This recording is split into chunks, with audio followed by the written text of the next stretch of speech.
নমস্কার বন্ধুরা, আমি সোনি কিচেন থেকে বলছি। ওড়িশাকে আপনাদেরকে সবাইকে ভালো স্বাগত জানাই। আপনারা আশা করি আপনারা ভালো আছেন, ভালো থাকবেন, সুস্থ থাকবেন। এখন সকাল 5:30 হয়ে গেছে। ঘুম থেকে উঠেছি, ব্রাশ করে না আমি চা নিয়ে বসে পড়েছি ব্যালকনিতে। একটু বসবো, আধ ঘন্টা 1 ঘন্টা বসবো। তারপরে দেখুন সকালটা কত সুন্দর লাগছে। দেখুন সব বিল্ডিং, গাছপাতা সব দেখুন। রাস্তাটা পুরো শুনশান, দেখুন কেউ নেই। দেখুন ভোর হচ্ছে, এই দেখুন।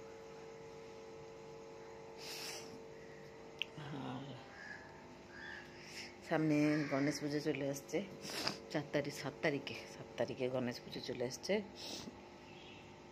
গণেশ পূজা আছে, তারপরে তো সব পূজা স্টার্ট হয়ে যাবে। আর আপনার ভিডিওটা পুরো দেখবেন, ভাল লাগলে শেয়ার করবেন, যত থেকে যত পারেন যে শেয়ার করুন, আমাকে সাপোর্ট করুন। আর সবাই ভালো থাকুন, লাইক দিবেন বন্ধুরা, কমেন্টে জানাবেন আপনারা কোথায় থেকে আমাকে দেখছেন, আর আমার ভিডিও আপনাদেরকে কেমনি লাগছে না লাগছে। যদি আমি বাংলা একটু এপাশে ওপাশে বলছি, কেননা আমি পাঞ্জাবির সঙ্গে বিয়ে করে অত বছর রয়ে গেছি, তো ওদের সঙ্গে ওই কথা বলতে বাংলাটা একটু কম হচ্ছে। তো কিন্তু বাঙালি ঘরের মেয়ে, আমি ব্রাহ্মণ ঘরের মেয়ে, চক্রবর্তী আমাদের টাইটেল। আর পাঞ্জাবি ঘরে বিয়ে করে আমি এদের সঙ্গে থাকতে এদের পাঞ্জাবি বলে শিখে গেছি, বাংলাটা একটু কম হয়ে গেছে। তো কিন্তু আমি আস্তে আস্তে করে ব্লগগুলো স্টার্ট করছি। আমি কিছুদিন হলো স্টার্ট করছি।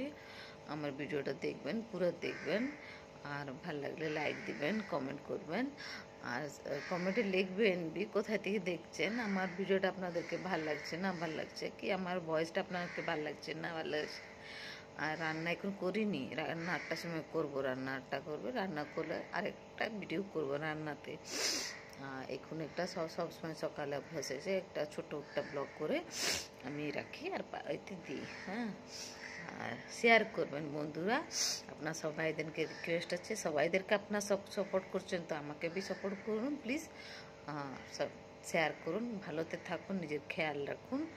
আর আশা করি আপনার সবাই ভালো আছেন, সুস্থ থাকবেন। টাটা।